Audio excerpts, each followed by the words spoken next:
일부 외국인들 같은 경우는 카카오뱅크의 확장성에 무게중심을 두고 자동차는 정말 왜 안 오르는지 저도 좀 답답합니다. 솔직히 말씀드리면 오를 때가 됐다라고 보는데 게임사가 갖고 있는 한계를 이번에 여실히 보여준 게 아니겠는가. 만약에 다음 주에도 외국인과 기관들이 뭐 이렇게 하루 이틀 정도 사준다라면 8월 증시는 오히려 좀 재밌을 수도 있다. 오늘 모신 분은 YG경제연구소 차영주 소장님입니다. 안녕하세요. 안녕하십니까? 네. 일단 오늘 장도 뭐 그렇게 밋밋한 것 같아요. 예. 요 며칠 좀, 그러니까 이번 주 같은 경우 증시가 좀 반짝하면서 정말 재밌는 한 주가 되겠거니 했었는데 금요일 날 여지없이 뭐 지난주와 같은 흐름이 이어졌다. 이렇게 정리를 할 수 있을 것 같습니다.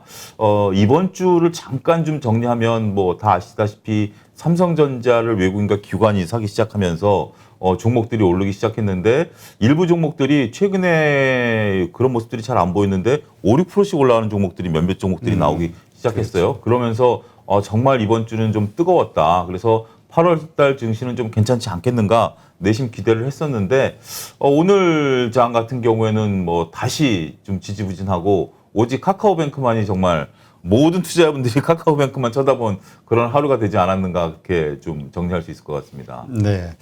참 그 카카오뱅크 사실은 뭐 그때 BMK 증권인가요? 네, BMK요. 네, 그쪽에서의 리포트 듣고 그래서 그렇게 흥행이 성공하지 않을 것 같았는데 따상은 뭐 이게 너무 대형주니까 어렵고 그렇죠. 그럼에도 불구하고 정말 선방을 한 것 같아요. 근데 이 킨을 외국인들이 준 것 같습니다. 뭐 일단 지금 현재 그 CS증권에서 오늘 600만 주 넘게 매수가 들어왔는데 아침부터 제가 뭐 다들 관심 있으시니까 카카오뱅크를 켜놓고 봤는데 아침에는 이제 5만 원대 시작을 잠깐 하지 않았습니까? 그러면서 잠깐 밀리긴 했었는데 CS증권이 치고 나오기 시작하더라고요. 그러니까 이거는 순수한 제 추측인데 CS증권이 시장가 주문을 낸 것 같아요. 물량을 몇 주까지 좀 채워다오. 가격 상관없이 채워다오 이런 주문을 낸 것 같은데 일단 대략 외국인들이 한 700만 주 가량 정도 산 것으로 미뤄 짐작을 하는데 그 중에 600만 주를 CS 증권으로 주문이 들어왔거든요. 엄청나게 샀네요. 예, 그러니까 CS증권 창구를 통해서 누군가 외국계 증권을 주문을 낸 건데 제가 듣기로는 그 기관 수요 조사할 때도 일부 외국인들이 백지수표를 냈었다. 그러니까 가격 불문하고 우리는 사겠다라는 그런 것들을 냈다라고 해서 외국인들이 보는 시각과 국내 뭐 BNK 같은 경우 39,000원 공모가에 24,000원을 제시를 했으니 보는 관점이 좀 다르지 않았는가. 그러니까 결국 BNK가 얘기한 것은 이게 은행주니까 그렇죠. 은행 밸류를 따져줘야 된다. 그러면 은행 밸류로 봤을 때는 24,000원밖에 안 된다라고 봤습니다만 이게 지금 카카오뱅크가 밸류를 따져준 게 국내 은행을 따져준 게 아니라 외국계 플랫폼 업체들, 유수의 플랫폼 업체들하고 이제 같이 그리고 이제 그런 쪽으로 나가겠다라고 해서 자기네들이 제시를 한 거기 때문에 외국인들은 거기에 포커스를 맞춘 게 아니겠는가. 그러니까 결국 이게 어디에 중점을 뒀느냐라는 측에서 봤을 때 일부 외국인들 같은 경우는 카카오뱅크의 확장성에 무게중심을 두고 일단 포트폴리오에 좀 담아놓자. 그렇게 생각을 했었던 것 같고 나머지 또 투자자분들은 그리고 한편으로 보면 오늘 뭐 5만 원 정도에서 시작을 해서 상한가 부분까지 움직였었던 부분들인데 일부 또 매물들이 큰 매물들도 많이 나오더라고요. 그러니까 공모 받으신 분들도 매도를 하신 분들도 계시겠습니다만 이게 공모 확약 그러니까 그 매도 확약 용어가 그렇죠. 그러니까 기관들이 기존에 갖고 있었던 것들을 매도하지 않겠다 확약했던 게 20%대밖에 안 되다 보니까 일부 기관들은 오늘 가격이 6만 원대까지 올라오다 보니까 거기서 조금 매물들을 좀 정리한 것들이 아니겠는가. 그러니까 정리해서 말씀드리면 외국계에서는 조금 그 가격 불문하고 수량으로 주문을 좀 낸 것 같고 기관 같은 경우는 이 차제에 조금 물량을 줄여보자. 이렇게 하면서 공방이 좀 일어난 하루가 아니었겠는가 말씀드릴 수가 있겠습니다. 네. 그러니까 이게 보니까 외국계 일부 외국계 기업이 오늘 산 그 외국계는 아무래도 약간 플랫폼 쪽에 비중을 좀 둔 것 같아요. 금융 그렇습니다. 쪽보다는. 이게 이제 중요한 거는 연속성이 있어줘야 되는데 그렇죠. 연속성이 있겠느냐라고 봤을 때는 저는 조금 조심스럽습니다. 근데 이제 또 왜냐면 지금 말씀하셨듯이 물량이 너무 많은 것 같아요. 시중에 바로 나올 수 있는 물량이 너무 많아서 일단은 다음 주 봐야 될 것 같은데 일단 초기에 밀렸던 데는 이유가 있는 거잖아요. 네, 그렇습니다. 그러니까 하여튼 다음 주 좀 지켜봐야 되겠지만 어쨌든 아직은 조금 이렇게 뭐라 그럴까요? 너무 이게 기대감을 너무 맞습니다. 높게 가지면은 예. 안 될 상황이지 않을까 싶은 예, 생각이 맞습니다. 드네요. 네. 지금 삼성전자 하이닉스 같은 네. 경우도 그 매수가 확 들어와 주면서 반도체주가 이제 IT가 이제 어떤 대장주 역할을 하는 것 같은 모습을 하루 이틀 보여주다가 그렇습니다. 푸르륵 꺼져버렸어요. 네, 맞아요. 정말 모처럼 기대감을 쫙 가졌는데 예. 이게 저는 이제 제가 이제 증권 방송 많이 나가니까 말씀을 좀 드릴 때 3일 연속 들어와 줘야 된다. 나름대로 제 기준으로 말씀을 드렸는데 이틀 들어오고 말았죠. 그러다 보니까 이제 4일째 되는 오늘 이제 반락을 했는데 하루 이틀은 진짜 좋았어요. 진짜 한 2% 정도 올랐는데 그 차트를 보니까 장대 양봉이 형성이 될 정도로 이게 봉의 크기가 그동안 워낙 축소됐었던 상황에서 8만 원을 쉽게 탈환을 했었고 그다음에 그 다음 날은 8만 3천 원 찍었는데 더 이제 드라마틱한 것은 외국인들이 사주다 보니까 그럼 지수가 3,300부근까지 올라왔었거든요. 그러면 기관이 가만히 있을 수가 없습니다. 어쩔 수 없이 삼성전자를 사야죠. 외국인들이 사서 삼성전자를 끌어올리면 포트에 지금 비어놓은 포트를 채워야 되고 두 번째는 지수가 올라가니까 펀드 수익률을 맞추기 위해서라도 삼성전자를 살 수밖에 없었다. 그래서 제가 기준적으로 봤던 게 3, 4일 정도 사면 이게 서로 물고 물리면서 계속해서 수급이 들어올 것이다 라고 봤었는데 물론 아직까지 이것도 끝난 건 아닙니다. 다음 주에 우리가 두 가지 체크를 해야 되는데 카카오뱅크 물론 당연히 그렇죠. 이제 말씀드렸고 그다음에 이제 삼성전자와 SK하이닉스의 외국인 수급이 다시 이어지겠느냐 이런 부분들도 다음 주에 관전 포인트가 된다라고 말씀드릴 수가 있겠습니다. 만약에 다음 주에도 외국인과 기관들이 이렇게 하루 이틀 정도 사준다라면 8월 증시는 오히려 좀 재밌을 수도 있다. 저는 좀 그렇게 평가를 하고 싶습니다. 근데 참 이게 재밌는 게요. 사람 심리가 7월 말서부터 사실 8월 초 첫 번째 주 이렇게 지나면서 8월 위기론이 나왔잖아요. 맞습니다. 8월 다음 주 또 옵션 만기도 있고요. 만기고 선물을 워낙 외국인들이 매도를 많이 치다 보니까 변동성이 커지겠다. 거기다 미팅 타운홀인가? 잭슨홀 미팅. 잭슨홀 미팅. 그 용어가 잭슨홀 미팅. 그것 때문에 또 거기서 또 뭐가 나올지 모르고 그래서 8월이 위기의 달이다라는 이야기가 많이 나왔었는데 갑자기 이번 주서부터 분위기가 그냥 확 바뀌었습니다. 확 바뀌었어요. 그걸로만 봐도 그냥 일단 좋은 거긴 한데 이렇게 흘러가 주는 게 그렇습니다. 일단 반대로였었으면 오히려 더 나빴겠죠. 그렇지만 오히려 올라갈 때는 어떠한 우리가 예측을 했든지 간에 올라만 가주면 다 용서될 수 있다. 이렇게 말씀드릴 수가 있겠는데 정말 7월 달 모습들 보이면서 외국인과 기관이 환율단에도 꿈쩍하지 않고 현재 지금 기업들 실적 나왔는데도 삼성전자를 필두로 해서 꿈쩍하지도 않고 그러다 보니까 8월은 정말 재미없는 달이 될 것이야. 찬바람이 불어야만 조금 뭔가 활기가 되찾지 않겠는가. 저도 그렇게 말씀을 드렸던 것 같아요. 모 방송에서. 그랬던 상황이었는데 정말 말씀하신 것처럼 그 기대를 외국인들이 아주 그냥 여지없이 워낙 강하게 아침부터 제가 그날도 동시효과 때부터 방송을 지켜봤는데 계속해서 오늘 카카오뱅크 외국인들이 물밀듯이 들어오시지 그날은 삼성전자를 외국인들이 물밀듯이 들어와줬었거든요. 그때도 한 6, 700만 주 샀던 것 같아요. 예, 그 정도 샀습니다. 600만 주 정도, 700만 주 정도 샀던 것 같아요. 그러니까 정말 외국인들이 그 숨겨놓은 자금들이 어디 있었었는지 그게 참 궁금할 정도로 그렇게 물밀듯이 들어와서 양봉을 만들어 놓고 그 다음 날 300만 주 사서 그렇게 채워놨다라는 것은 어마어마한 수치가 들어왔다라고 그래서 저는 아직은 안 끝났다. 조금 더 이어질 가능성이 높지 않겠는가. 조금 그렇게 믿고 싶습니다. 네. 하여튼 이제 대형주들이 그동안 너무 어려워졌었잖아요. 맞습니다. 상황이. 거기다 수출주들, 수출 중심의 대형주들. 그래서 이제 상당히 실망하신 그 투자자들이 많았는데 기대감을 살짝 갖게 해줬는데 반도체에서 삼성전자를 필두로 해서요. 근데 자동차는 또 그대로예요. 근데 또 자동차가 재밌는 게 이번에 미국에서 바이든 대통령 아침에 좋은 호재 뉴스가 나왔잖아요. 맞습니다. 저는 사실 오늘 자동차주가 좀 많이 오를 줄 알았어요. 오늘은 정말 카카오뱅크를 빼고는 그냥 주식 아니었던 날이다. 오늘은 그냥 위안을 삼으시고요. 일단은 바이든 대통령이 2030년까지 신차 판매량의 50%를 전기차로 하겠다. 하겠다라고 하는 거죠. 근데 이게 전기차로 하겠다라는 게 굉장히 저는 의미가 깊다라고 말씀을 드릴 수가 있는 게 단순하게 전기차라는 부분들로서만 우리가 이제 생각을 하는데 우리가 이제 이렇게 생각하시죠. 소위 말해서 이제 휘발유차로 다 이제 얘기하겠습니다. 경유차건 휘발유차건 이제 화석연료차를 다 휘발유차라고 통칭하면 휘발유차와 전기차의 양분법으로 보시는 시각이 많은데 이게 또 그렇지 않다라는 거죠. 가운데 중간에 존재하는 차들이 있다라는 겁니다. 그게 바로 하이브리드 자동차라는 거 아니겠습니까?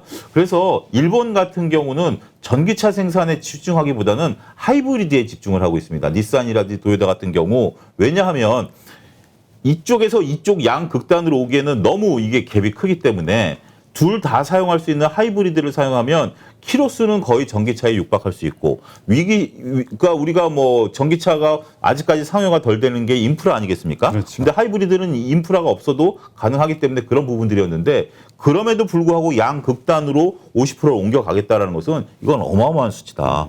그렇기 때문에 전기차에 있어서의 생산 업체들은 굉장히 특히 이제 이것 때문에 전기 그 2차 전지 셀 업체들이 올랐고 그 소부장들도 올라가고 있는데 이런 쪽들에 대해서는 자동차는 정말 왜 안 오르는지 저도 좀 답답합니다. 솔직히 말씀드리면 오를 때가 됐다라고 보는데 근데 그것을 원인을 찾기보다는 자동차보다는 2차 전지 셀이나 소부장 쪽에 또 집중하시는 게 오히려 투자 수익률 면에서 좋다. 그러니까 갖고 계신 분들을 굳이 팔 필요는 없겠습니다만 신규로 편입할 여력까지는 아직은 좀 미흡하다. 냉정히 봐야 될 것 같습니다. 네. 어제 나스닥 시장을 보니까 GM도 그렇고 포도도 그렇고 상당히 큰 폭으로 오르더라고요. 예, 그래서 예. 정말 한국 자동차도 좀 많이 오르겠구나 이렇게 생각을 했는데 네. 근데 이게 여러 가지 그 이야기를 들어보면 분위기는 괜찮은 것 같아요. 지금 네. 어제 제가 그 어디죠? 하나의 그 이경수 팀장, 콘트로 팀 팀장하고 이야기를 해보니까 그 뭐죠? ESG 글로벌 ESG 펀드에서 현대차를 담고 있다. 그러니까 이거 전기차를 친환경에 대한 이런 이슈로 해가지고 자동차 이 전기차 관련 회사들을 담는데 거기에는 현대차도 포함이 돼 있다. 이런 얘기를 하더라고요.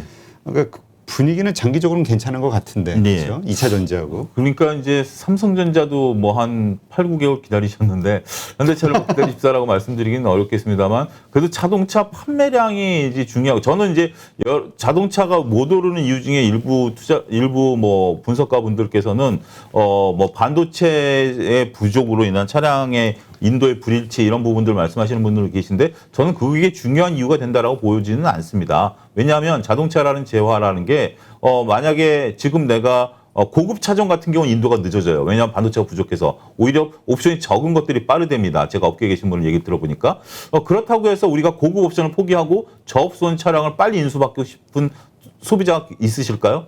차라리 어차피 기다리더라도 두세 달 더 기다리더라도 내가 원하는 옵션에 내가 원하는 색상에 내가 원하는 차종을 기다리기 때문에 그 매출은 결국 나중에는 채워질 것이다 라고 저는 보기 때문에 그 이유는 아닌 것 같고요. 정말 삼성전자가 지금 수급에 의해서 움직였듯이 현대기아차도 수급이 들어오면 결국 물이 아직 안 들어왔을 뿐이지 충분히 이 재화에 대한 가치는 있다. 하지만 단순히 봤을 때는 일단 수급이 조금 부족하다. 이렇게 이해를 해야 될 것 같습니다. 네. 하긴 뭐 2, 3일 전만 해도 갑자기 그 살 이유가 없잖아요. 그렇습니다. 전혀 살 이유가 없었는데 맞습니다. 휙 들어오면서 끌어올린 거 보면은 결국 수급이 지금은 중요한 장세지 개인들 이번에 화요일 같은 경우 8월 2일이죠. 8월 2일 날 거래 대금이 거래량이 확 줄지 않았습니까? 거래량이 확 줄었기 때문에 지금 뭐 길거리 다니시다 보면 휴가를 가셨던 안 가셨던 집에 많이 계시잖아요. 일단 회사 자체가 휴가니까 그런 부분들도 감안하면 거래량이 좀 줄어들었다 이런 부분들 때문에라도 수급은 좀 꼬여 있고요. 개인의 힘만 갖고는 올리기가 역력치 않습니다. 그래서 저는 삼성전자도 수급으로 봤었고 현대차도 수급으로 이해해야 되지 않겠는가 말씀드릴 수 있습니다. 그러니까 그 상승할 만한 이유, 가치는 분명히 있다. 네, 존재합니다. 존재하는데 단지 수급 부분, 그러니까 수급이 풀리면은 상승할 것으로 기대하고 인내해야 되는 구간이다. 맞습니다. 이렇게 정리하겠습니다. 다음 주 10일 이제 또 크래프톤. 근데 사실 이 크래프톤 같은 경우는 사실 흥행에 실패한 거나 마찬가지 아닌가요? 예, 맞습니다. 흥행에 실패한 것 같습니다. 이게 어제 뉴스에 보고 전 깜짝 놀랐어요. 자사주가 보통 20%가 배정이 되거든요. 그러니까 공모량의 20%를 우리 사주로 이제 배정하는데 배정받은 것에 20%밖에 청약을 안 했답니다. 자기들도 회사 자기들도. 내부에서도. 그러니까 카카오뱅크 같은 경우는 99%가 청약을 했대요. 우리 사주 배정 받은 것을. 그러니까 이제 1% 같은 경우는 뭐 나름대로 이유가 뭐 그 정도야 뭐 거의 100%라고 얘기를 하는데, 크래프톤 같은 경우 자기네 회사, 저도 증권회사 다닐 때 우리 사주 줬을 때 직원들끼리 진짜 열띤 토론을 해요. 이거를 사면 돈 되냐? 네, 사면 돈 되냐 안 되냐. 뭐 우리는 또 증권회사 직원들이니까 우리 사주에 대해서 더 냉철하게 볼 수 있죠. 뭐 그러면서 서로 이렇게 갈리거든요. 사야 되냐 말아야 되냐 의의가 갈리는데 20%밖에 청약을 안 했다? 이거는 조금 뭔가 좀 깨림직하죠. 네, 그런 부분들이 있었고, 그래서 결국 카카오뱅크가 58조를 끌어모았는데 크래프톤은 5조밖에 끌어모으지 못했고 100억 이상 청약하신 분이 2분밖에 안 계시다라는 점.